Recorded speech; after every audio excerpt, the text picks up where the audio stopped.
Okay, it is 9:04 a.m. Wednesday, April 12th, 2023. This is a meeting of the Camino Real Regional Mobility Authority. Raymond, would you do roll call and then advise whether or not you have public comments? Yes, ma'am. Ms. Wilson? Aye. Mr. Smith? Here. Mr. Reyes? Here. Ms. Bettis? Present. Ms. Bird? Ms. Enriquez? Here. And we are missing Ms. Stevens, but we do have a quorum. And we do have someone signed up for item 11F. Mr. Stanley Joe. Would you like to speak now, and then we can discuss publicly what we can? This is an item we'll take into executive session, but I don't want to hold up the rest of the business. If you're not in a hurry, we can wait and address it at the end. It's up to you.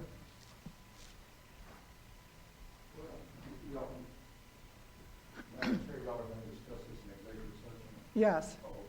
Well, I'll go ahead and make my comment now. Thank you very much. Yeah, because I don't want you to have to sit through the entire meeting. Thank y'all. I appreciate y'all's service to our community.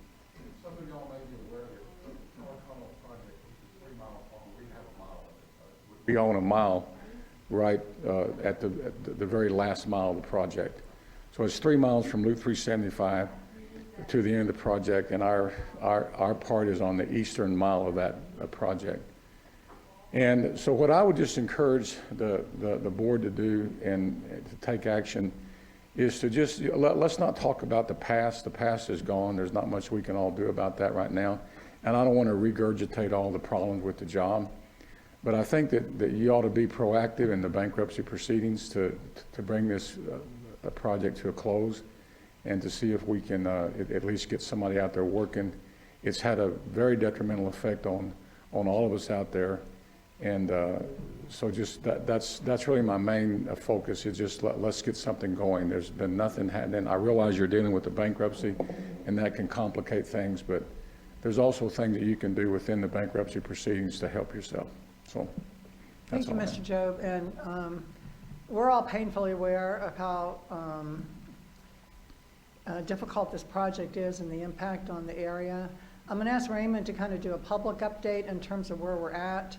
But I do want to tell you that all of us on the board are really concerned about the timeline it's taking for us to get something going.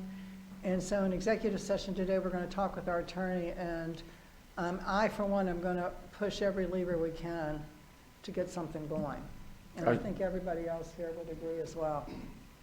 Because we feel like it's hurting the reputation of the RMA as well as the county, and we've got a really good working partnership with the county, and we don't want to do anything to jeopardize that. Well, I appreciate it, and thank you all for all the work that you put out. Thank you very much. And again, we apologize for the inconvenience to your business too. Okay, well, that's part of it sometimes. Yeah, I but- know. Thank okay. you. All right, thank you, ma'am. So Raymond, could you do a public briefing just for the record so everyone's here? Sure. If you'd like to read the item into the record, it's going to be 11F.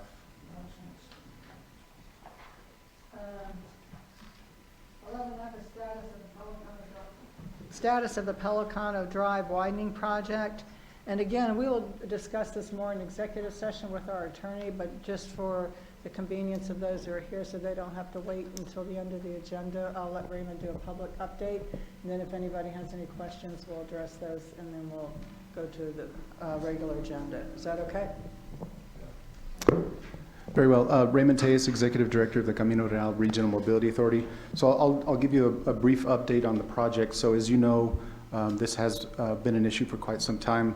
The Regional Mobility Authority has filed a notice of default against the contractor and filed a claim against the performance bond for the surety company did I lose that? Okay. For the surety company that is providing the bond to the contractor. So that is in process. As you also know, the contractor has filed a claim, wrongful default claim. So they are disputing the default that we've filed. So that is ongoing. There's an attorney out of Dallas that is handling that on behalf of the contractor. In addition to that, we are actively pursuing the surety to take over the project as part of the claim. So that is ongoing as well. So it's kind of two parallel path approach. I want to mention a couple of things that we've been involved in lately, and I've provided this update to Commissioners Court as recently as this past Monday, so a lot of this is out in the public as well. The RMA has replaced all the traffic control devices along the project. As you know, we've been talking about that for some time. The traffic control devices were not being maintained by the prior contractor, so we've replaced all of those. New reflectivity, new water barriers, the whole thing. All of that has been replaced. We've restriped the Pelicano Mission Ridge intersection, and our engineers tell us that's going to help with congestion at that intersection, because that's a particularly bad intersection. And then we've also, as I mentioned, been working with the surety. In particular, there are a number of developers that are coming into that area along Pelicano, and they've asked for some relief. They want to connect to water, sewer, and gas lines along Pelicano. So we got held up with the surety. We've finally come to an agreement with the surety in terms of how to process those. So we now have processed several of them, and additional developers that I've been talking to are anxious to come in with additional requests. So we're advancing those as well. So where we can, we're moving. Unfortunately, the main development as referenced by Mr. Job is the bankruptcy. So the contractor has filed for bankruptcy. They filed under Chapter 11, which is a reorganization style of bankruptcy, which means he intends to continue operating. He just wants to reorganize his debts. In addition to that, he has specifically filed under subchapter 5 of Chapter 11, and that's important because that is an expedited process. So in terms of bankruptcy, subchapter 5 is an expedited process for Chapter 11. So that's some good news for us in terms of very strict timelines and that sort of thing. However, because it is a bankruptcy, there is an automatic stay that comes into play. That means most of the transactions, most of the things that we are pushing for are on hold, and that comes from the filing of a bankruptcy. So all of these actions, all of these transactions that we're trying to push through need to go through the court process. We are monitoring those very closely. There is a meeting of creditors scheduled for April 20th. We have a status conference scheduled for May 11th. And the debtor's plan must be submitted by June 12th. So we know those dates, and we will be monitoring and participating in each of those. As I mentioned, the surety's takeover, just like all of the other transactions we've been talking about, is part and subject to the automatic stay, as is the determination regarding the assertion by JAR of the wrongful default. So both of those are now rolled into the bankruptcy. So we'll be working on those. Ultimately, this means, though, that we do not have a definitive date by which we can restart construction, but we have been pushing the surety. We've provided all of their materials that they've been requesting through their investigation process. They have everything they need, everything that they've requested of us. So we're hopeful that we can resolve the matter in the bankruptcy process and very quickly flip to the takeover agreement with the surety. So we've done everything that we can in preparation for the bankruptcy court to allow us to move forward. And so all of that is in place. And then a couple of outreach efforts. I will note that I don't think the RMA, I don't think I've done a particularly good job of notifying the public and keeping them informed. So I think we've, in coordination with the county, we've come up with a couple of different things to improve with that. So I will be presenting, obviously I present here every month, and rather than just going into executive session, I will provide updates to the public before going into executive session on the latest developments. In addition to that, I'll be presenting at Commissioners Court each month as well, the week following our board meeting. So if the public misses our board, they'll be able to catch it at Commissioners Court, and both of those are archived and streamed live as well. In addition to that, I think a more important and immediate improvement is that we are adding a web page to our website specific to Pelicano. We'll be updating that periodically. That the text is written, everything is good to go. We're routing that through legal to make sure that we're okay with the language that we're proposing to place on the website. And we will be issuing postcards to about 2,300 different addresses that we've been provided by the county for residents and businesses in the area. So we're hopeful that that will help keep the residents and businesses in the area up to date. But I'm obviously open to any suggestions you all have, or the public for that matter, in terms of keeping them up to date. So those are some of the things I wanted to share with you in terms of a status update. Happy to answer any questions though.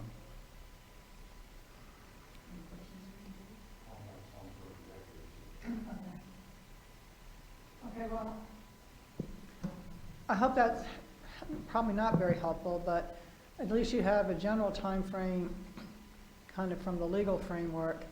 When we get with our attorneys, we'll look to see if there are other things we can do within that time frame to compel some things to happen before June. Thank you. Okay? Thank you very much. All right. All right, then, with that, I'll move to item number 2, adoption of the minutes for the RMA board meeting of March 8th, 2023. The minutes have been posted. Hopefully you've had a chance to review. I'll entertain any questions or comments. If not, a motion. Move to approve. We have a motion and second. Any further discussion? All in favor? Aye. Any opposed? Motion passed. Item 3, discussion and action on the adoption of a revised procurement policy.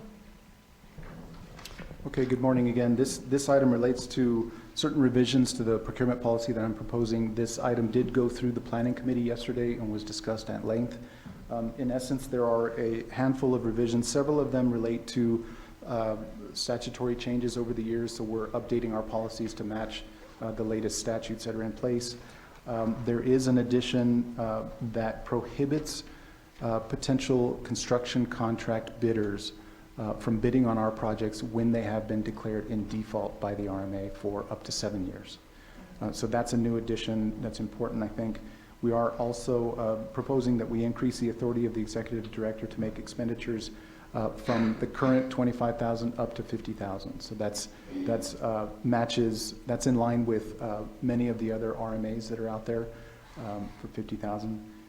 But there was a revision made that I would note for this board at the planning, or proposed at the planning committee, which says if there are any expenditures made by the executive director, and again that's for goods and services and for consultants, if there are any expenditures under those processes, that I come back to the immediately following board and alert them. So we would track basically what we do with change orders, very similar to that process. In addition to that, and so we reserved a couple of sections for future expansion. When we started this process of reviewing the procurement policies, we noticed that several other RMAs had added additional sections, so we're reviewing those now. So we reserve those sections to come back at a later time once we have some time to go through those and make recommendations to the planning committee and then ultimately the full board. And then finally, the most important item that really started the entire review relates to development agreements. And this takes us back to the Weiler project. So as you know, the Weiler project is broken into 2 components. One is the tramway itself, which includes everything that involves the tramway. So the cars, the overhead lines, the power, everything that relates to the tram. And then there's everything else. So that's the visitor center, the parking facility, and everything associated with the improvements. We are pursuing those on separate paths. The tramway we put out as a request for qualifications. We were seeking a firm that could handle both the design and the construction, but the procurement statutes that we went under require that in order to use that policy, you must receive at least 2 bids. Unfortunately, we only received 1. So once we received that first one, we extended the bid, and I should mention too, we issued a request for information early on to gauge interest. There were at least 3 firms that were very interested, so we didn't think this would be an issue. Unfortunately, we only got the 1. We extended the timeline in hopes that a second one would submit. At the very end, we heard from that second firm that they would not be submitting. So unfortunately, the statutes that we're operating under do not allow us to select the firm that's submitted. So what we are doing is tracking a revision to an Alamo RMA procurement policy to include the process for development agreements. That process does not have the limitations that we have currently and expands our ability to make a selection on the Weiler process. So we will reissue the Weiler procurement under these development agreement procedures that are outlined in the policy. So subject to your questions, I would recommend approval, and as noted, the planning committee also recommended approval. Any comments from the committee? One other thing I believe that is in there is that now a change, and I don't know if the change was absolutely necessary or just clarifying, but so that the RMA can actually handle the procurement for other organizations such as the city or San Eli or other municipalities. Thank you. I appreciate that. The very first red lines in the documents that were provided as part of your backup note a comment in the general statement, and that says that the RMA is available to other local governmental entities in the area should they want to use us to do certain procurements. And that came up recently when we were discussing certain procurements that the El Paso Metropolitan Planning Organization is involved in. So we want to make sure that that's clear that we are available to them. Okay. Thank you. Sure. And just to be clear, it helped me yesterday to understand the last issue that Raymond was speaking of with respect to Weiler. That process would only be used in those very unique circumstances. For instance, the tramway, there's only a handful of companies in the world that can do that work. And so it wouldn't be used for other circumstances, but just for that. So anyway, but unanimously approved by the Planning Committee. Okay. Was there anything else in there that dealt with when we're doing like RFPs for technical services about local access or local availability? No, ma'am. But we can look at it in this next round. I'll tell you, the last time we looked at it, there's a specific state statute that now allows municipalities to provide additional points for local, but it does not apply to local other political subdivisions like RMAs. But we can do that as part of this next review to make sure that there isn't something that we could utilize. Okay, but it doesn't preclude them. I believe there are other restrictions that do preclude RMAs the from grant. using that? Yes, ma'am. Okay. Yeah, in fact, that's my understanding from my years with the city was that the municipalities and other local governmental entities were not able to do it, except for this one very narrow exception. And so that's why that statute was passed to allow municipalities. So we would need something similar, I believe. But allow me to do some research on that because I have not looked at that in some because time. if we're like if we were created by the municipality, would they, I mean, Okay, got it. Let me look at that. would maybe that apply? It would address some of the conflicts that came up when we were trying to get the list. Yes, ma'am. All right. Okay, so do we have a motion to approve? I make that motion. We have a motion and second. Is there any further discussion? All in favor? Aye. Any opposed? Motion passes. Item 4, discussion and action on a board resolution authorizing the execution of an advanced funding agreement with the Texas Department of Transportation for the Valley Chili Road project.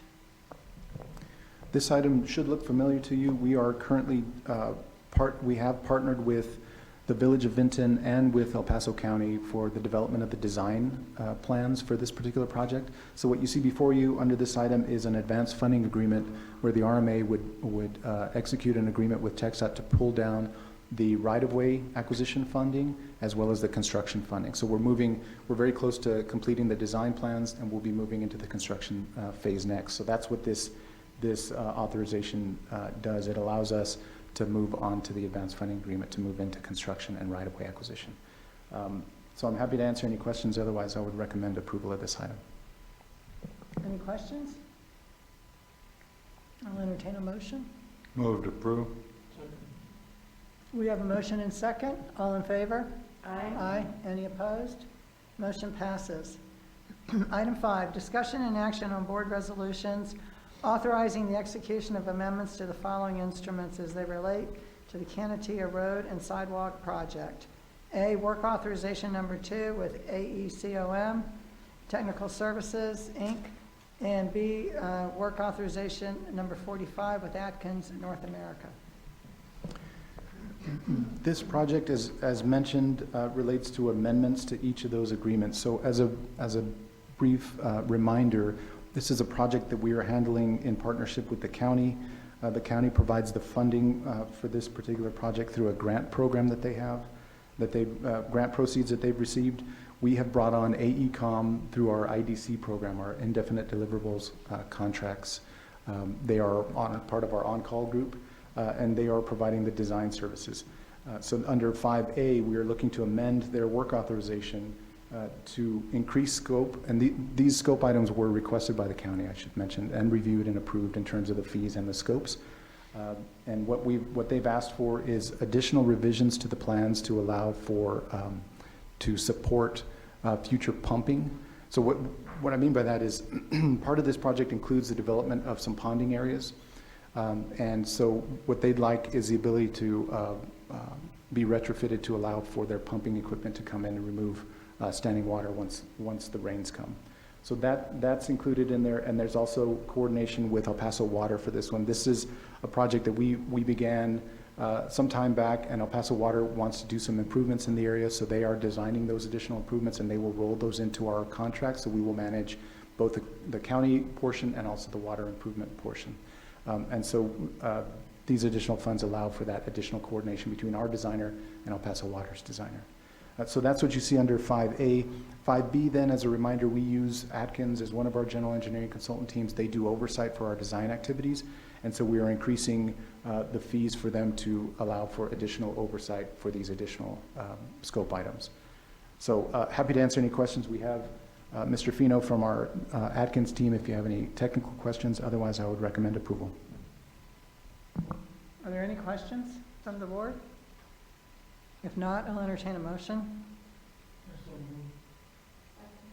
I have a motion and second. All in favor? Aye. Any opposed? Motion passes. Item 6, discussion and action on board resolutions authorizing the execution of amendments to the following instruments as they relate to Ascension Street Improvements Project. A, interlocal agreement with El Paso County, and B, work authorization number 4 with CEA Engineering Group, Inc. This is another project we're developing in partnership with El Paso County. This one is requesting additional scope for the designer of record, which is CEA. These revisions relate to TxDOT comments. So this project will be let, and the construction will be managed by TxDOT. So in their review of the design plans, they've asked for a couple of revisions. And so that requires some additional scope for the designer of record. They're asking for wider striping, different oil for their asphalt, and then a revision to the way that they want the embankment done. So these were late additions that were added. So additional funds are required for this one. So under item 6A, El Paso County through the interlocal will be providing the additional funds to cover these additional requests from TxDOT. And then item 6B will be the actual revisions to the designer of records work authorization. The total amount for these revisions include $14,700 for from the county through the interlocal, and adding that $14,000 to the CEA contract. So happy to answer any questions, but I would recommend approval. Are there any questions? Okay, I'll entertain a motion. So move. I second it. We have a motion and second. All in favor? Aye. Any opposed? Motion passes. Number 7, discussion and action on board resolutions authorizing the execution of amendments to the following instruments as they relate to the countywide passenger shelters project. Excuse me. A, work authorization number 2 with Dannenbaum Engineering, El Paso LLC, and B, work authorization number 43 with Atkins North America, Inc. This item is very similar to the prior two as well. This one relates to a passenger shelters project that we're developing on behalf of the county. This one does not require additional funding from the county, so what you see there under item 7A is a revision to the designer's work authorization. The revisions on this one are also requested by TxDOT, and it relates to 2 roadways, Alameda and Horizon Boulevard, where we are planning for placement of shelters for the regional transit system. TxDOT is developing some improvements there, so they've asked us to move those shelters in both of those locations. So that does require a revision to the scope of work for the designer, which is, again, Dannenbaum under item 7A. That would increase their cost by just under $48,000. And then we have the additional related oversight that Atkins as our GEC would provide, and that increases by about $16,000. So I should have mentioned that all 3 of these items, as they are county projects, have been reviewed and approved by the county in advance, and I believe we have somebody from the county online should you have any questions of them. Otherwise, I'd be happy to answer any questions, or I do recommend approval of this item as well. Are there any questions from the board? If not, I'll entertain a motion. I second it. We have a motion and second. All in favor? Aye. Any opposed? Motion passes. Item number 9, presentation and discussion on change orders recently approved by the Executive Director for the Mission Ridge and Canatia Sidewalks and Shelters Project. We skipped 8. Oh, I'm sorry. I'm sorry, I thought I did 8. Okay, well, let's just do this one, then I'll go back to 8. Is that okay? I looked at 8 and I thought, when you mentioned Dan and Bob above, I said, okay, well, maybe, Robert, we're skipping to item 9 behind. first. Can you pull that item up, please? yeah, sorry, Robert. I got ahead of myself.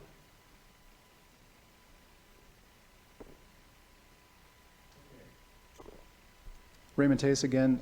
So this one, by way of background, the board has provided authorization to the executive director to make change orders in amounts up to $100,000. In those change order instances that are under $50,000, actually in either event, I have to come back to the board immediately after in the next month and provide an update to the board as to that change order and provide some background. If the change order is under $50,000, that's all we have to do. If it's over $50,000 but under $100,000, then I have to send an email. These change orders are both under $50,000. So, and we have 2 of them today. Go ahead, Robert. The first one deals with Mission Ridge.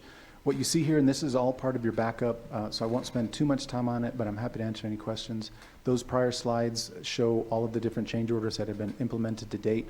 The highlighted one, number 17, is the one that was approved over this past month by me.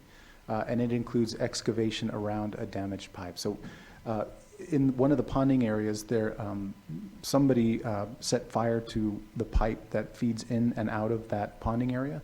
So we had to excavate around there to remove that pipe and replace it. So that's what this change order is, just under $10,000. So I've approved that, and that work has been completed. That's Mission Ridge. And then the next one deals with County Passenger Shelters and Sidewalks Program. Again, items 1 through 4 had been previously approved. Item number 5 is the new one. This actually relates to Pelicano, but the Passenger Shelters Program serves as a catch-all for us, almost as an on-call sort of a agreement with our construction contractor by the name of Hawk. What we did here relates to a relief route that comes off of Pelicano, roughly in the Mission Ridge area, and heads north. And that's been really helpful to the residents and the businesses. Without that, that area would be even worse in terms of congestion. So this is a really big relief route for us. Well, along that roadway, along the relief route roadway, the city has approved a development in that area. So they have shut down that area and realigned some of the roadway there. So what this is, for $27,000, we provided our contractor to come in and reconnect the new section with the existing relief route. So it will allow for the relief route to remain in place until we're done with the Pelicano project. So this is really important in terms of congestion for the Pelicano relief area, and very important. So we had to do some moving around and innovative thinking to get this done, but I think it's really important for the community in that area. So I've approved this one as well. So that's it for these 2 change orders. No actions required. This is just a briefing to update you as required by the resolution. Happy to answer any questions, though. Is there any questions? Okay, well, thanks for the update. And then we'll move back to item 8. Again, my apologies. Discussion and action on a board resolution authorizing the submission of applications for the placement of the sun cycle stations on the International Boundary and Water Commission property. This item it deals specifically with 2 new locations. We discussed this one at the planning committee meeting yesterday as well, and I think we've alluded to this over the last year or so. We've been talking about different ways of increasing ridership on our Sun Cycle bike share program, and one of those ways is to expand outside of the downtown area. So what you see here is a map that shows you 2 locations that we are proposing along the river trail on the west side. And so this map, Robert, is showing you there the southern location that we're proposing, and that is at Country Club. And that's where the paved trail begins and then heads north. And Robert, if you'll circle the red dot. So this map was initially, this is the only one we have. We need to revise it. But what Robert is showing you there is the northern end, which would be on the Canutillo La Union roadway. There's a nicely built trailhead there that I believe the Health Foundation developed in coordination with the county. So what we're proposing is placing those two stations. This would be serve much like a pilot program for the Sun Cycle program, in that we're heading out of downtown and trying to get into an area that is isolated. And incidentally, I would mention Robert and I rode this with our Sun Cycle provider, and it's a beautiful ride. I think it's going to do very well. However, as we were trying to figure out who owned the land in this area, it turns out IBWC owns both of these parcels, both of these areas. So they require a permitting process. So what you see before you under item 8 is a board resolution that would authorize me to submit applications for those two locations. I would mention too, in coordination with this, we've also asked for authorization to place a station down near Ascarate Park. That location is very close to the Playa Drain Trail, so that one, for folks that utilize it, could go in and out of the Ascarate Park and also down the Playa Drain Trail. So we think those are interesting options for us. We're hopeful that will increase ridership and increase awareness of our program. So happy to answer any questions on this one as well, but I would recommend approval. Robert, do you remember the distance on that? I don't remember. I don't off the top of my head, but it's several miles that you can ride out there. And the idea would be, we have the 30 minutes, and if you check in under 30 minutes, you don't get charged an additional fee. So this will allow people to have a couple places where they can check in and ride a further distance without having to loop back. But if they wanted to keep going, they could assess fees and ride for a really long time, because the trail goes 10 miles all the way into New Mexico. That's right. So it does head north as well. So again, this is intended to be a pilot program. Hopefully this is successful, and if so, we would look at placing additional stations along the northern and southern sections of this area.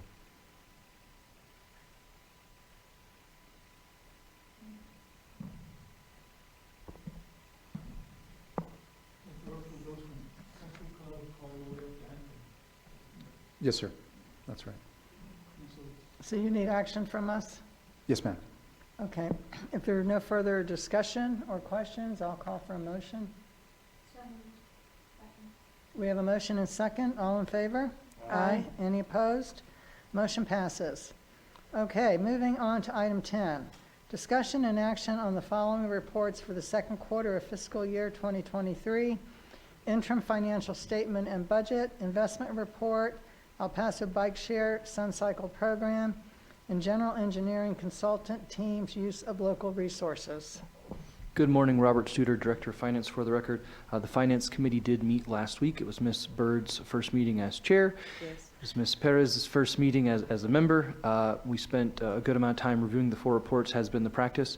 I don't know if the committee members have any comments, but they did recommend approval of the 4 items, and we did spend a good amount of time reviewing them. So if there are any questions, happy to take them. Otherwise, just requesting board approval. Any comments, Ms. Bird? I just have one that we did welcome, like you said, our new member to our board. And what we did also during that meeting is to go a little bit more in depth so that she can have a starting point of understanding things that got us to the point that we're at now. Perfect, thank you. And I guess I should formally welcome you to the RMA board.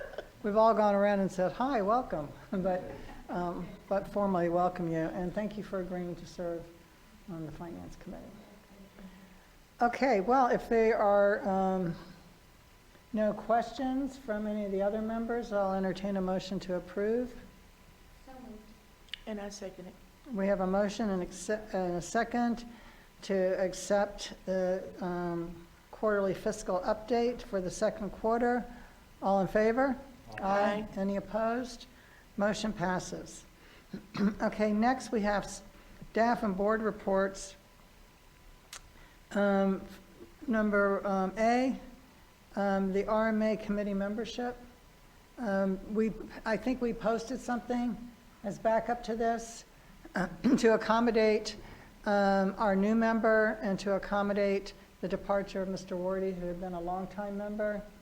And so hopefully everybody is in concurrence with those committees. I want to thank Mary Beth Stevens for agreeing to step in and chair the Planning Committee, and for Ms. Byrd to accept the role as Secretary Treasurer and to chair the Finance Committee. It's really important to me and actually to Colonel Smith that we develop the capacity of this board, because there's been a tremendous amount of turnover in a very short period. And he and I are kind of the senior members here. And he is going to be terming out. Is this your last? This is his last term, so he'll have to term out. And he's been around for a long time and really done great work, particularly on project development and planning. Congressman Reyes has a wealth of experience just from his background and history, so we'll be relying on you to continue to advise us and help us and step forward. And Ms. Byrd now is kind of like the other seasoned member with what, are you on your second term yet? No? Yes. Yes. So, so the other three are going to have to really we're going to have to fast track your development We're going to train them well. get you on board. But it's a really exciting organization. And we've organized the committees in a way so we don't have a lot of committees unnecessarily. Get people focused on the things that are most important to us, making sure we have resources to continue to sustain the RMA and do projects, and then planning to give us opportunities to look strategically at where the opportunities are for the RMA to be relevant and add value to the region. And over the last few years, I think we've done a really good job of expanding our tentacles. We have a lot of partnerships now that we didn't have in the past, and with the federal funding coming forward, there I think are going to be more opportunities for us to do a lot of work down the road for the long term. So it's really critical that we have a good board that's really seasoned in terms of understanding who we are, what we are, and the things that we're able to do. So thank you. Thank you all. The next is item B, update on the Borderland Expressway project. So I'll make two notes and ask Mr. Smith if he has any additional comments. One, we were notified that phase one of the project has been let by TxDOT, and they have identified a low bidder on that one, I believe. So thank you for that news, Mr. Yeah. So that's out there. Very, very big milestone.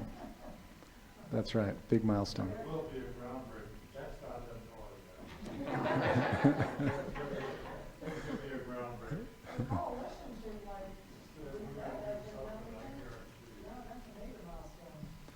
Yes, ma'am. Then the other note I'll mention is at the last Borderland Coalition meeting, we did discuss at length with TxDOT the potential RMA partnership with them and how that would work. And we fleshed out some of the procedural steps to do that. So we are looking down that path as well.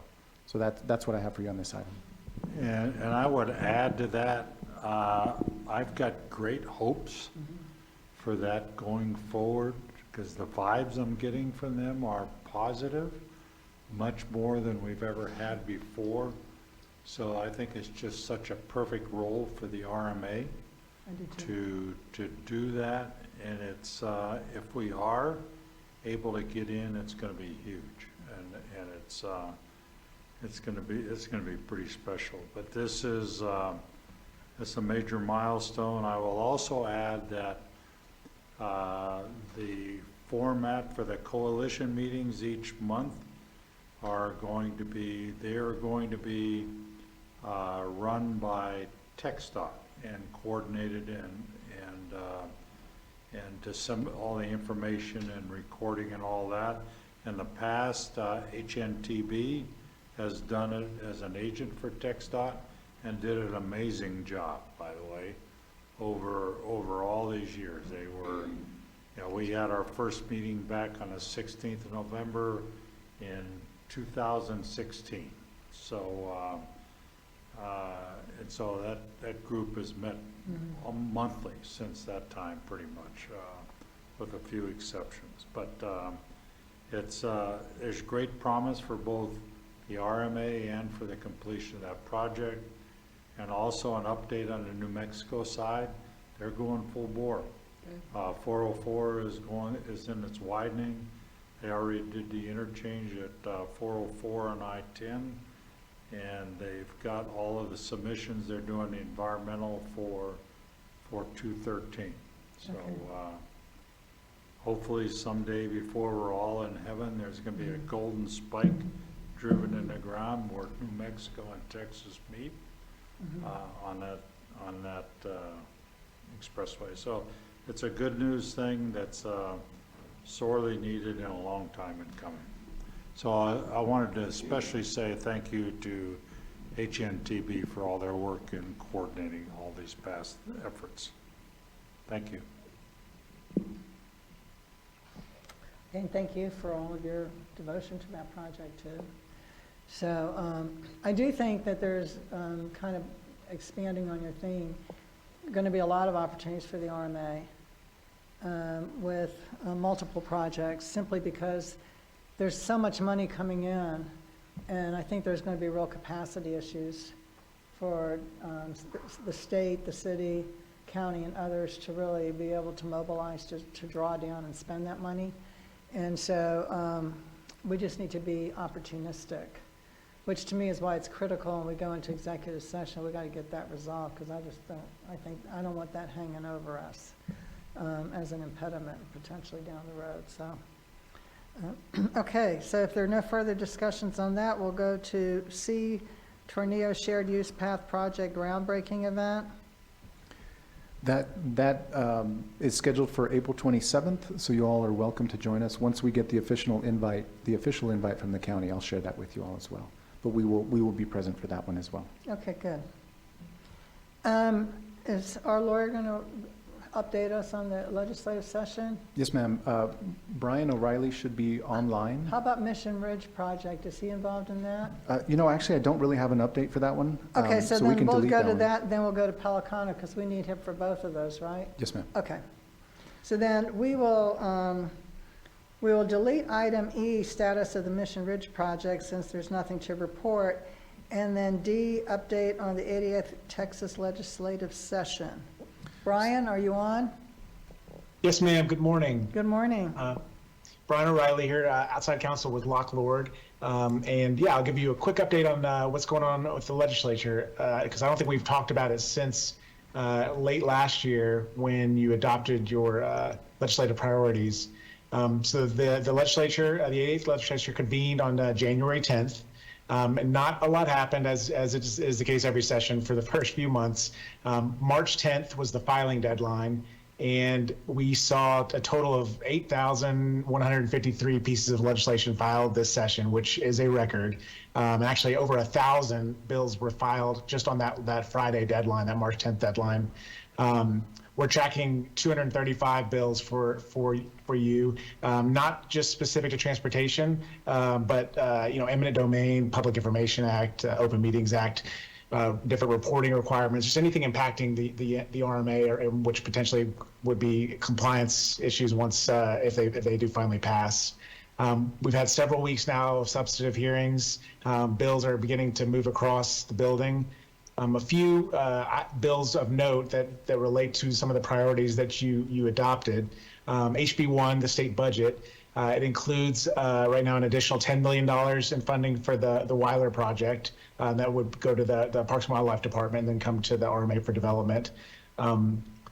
HB 78 by Representative Ortega, this would create a new optional vehicle registration fee. It would only apply in El Paso County.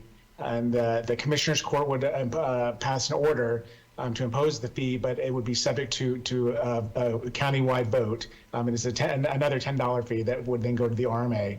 She filed this last session. And again, we had a hearing on that earlier this year, or this session, and it was voted out of the committee on March 29th. So it's pending to be set on the full calendar for the House. HB 1379 by Representative Ortega. This is the bill allowing RMAs the authority to develop an urban green space, and intended to allow the RMA to potentially participate in any work on the I-10 cap. Raymond actually came into town to testify on that one at the request of Representative Ortega. It was voted out of committee on March 29th. Raymond, I'll pause. Do you have anything you want to mention about that, or that bill, in particular, your testimony?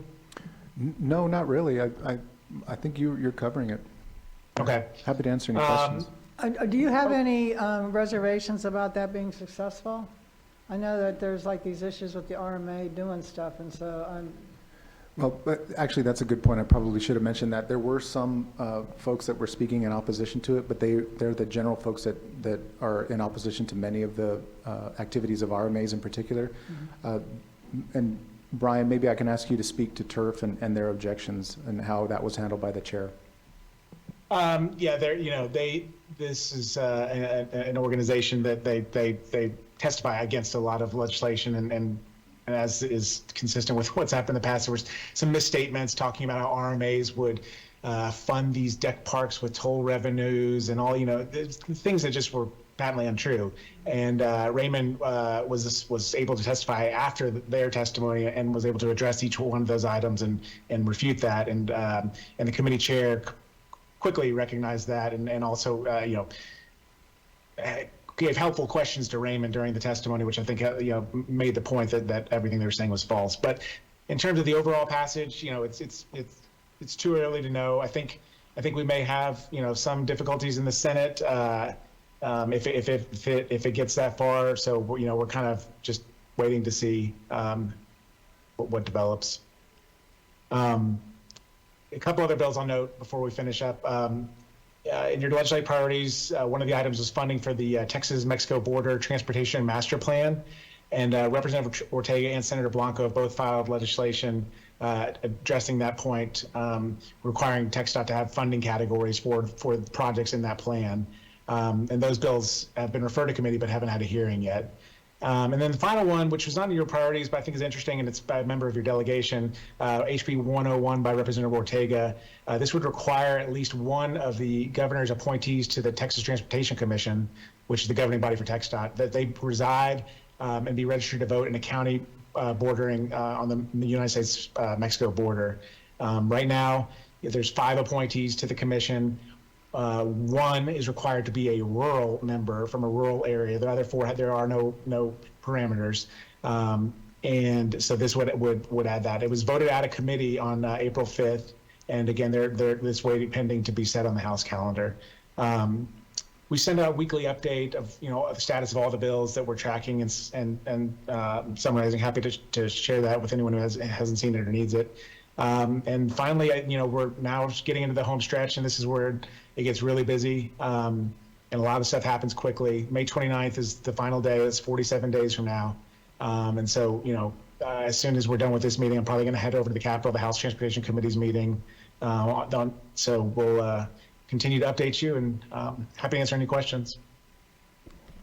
Do you get is he providing you the update?